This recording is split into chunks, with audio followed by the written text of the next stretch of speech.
Hello সবাইকে, welcome to my mini blog. তো তোমাদের আমি আগের ব্লগে দেখিয়েছিলাম আমি একটা হেয়ার রিমুভাল স্প্রে কিনেছি। তো তোমরা আমার গ্রোথটা দেখতেই পেলে, আমার গ্রোথটা ঠিক কতটা।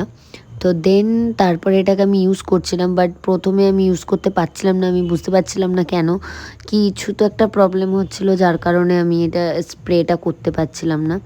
বাট যাই হোক, আমি অ্যাটলিস্ট আমি স্প্রেটা করতে পেরেছি। বাট প্রথম দিকে আমার একটু প্রবলেম হচ্ছিলো স্প্রে করতে, কারণ এইরকমভাবে পড়ছিল, তো আমি বুঝতে পারিনি যে এতটা পরিমাণে কেন পড়ছে। বাট তারপরে দেখলাম যে না, স্প্রেটাকে হালকা করে করতে হয়, স্প্রেটা ওইভাবে করলে চলবে না।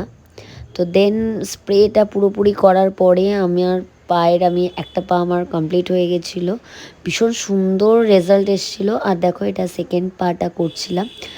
আর এটা এইভাবে ঠিক ফোমটা নিয়ে লাগিয়ে রাখতে হয় 10 থেকে 15 মিনিট, তারপরে একদম সুন্দর করে পরিষ্কার হয়ে যায়। বাট হ্যাঁ, ছোট ছোট যে হেয়ারগুলো আছে সেটা তো একটু চলে, otherwise it's okay and fine.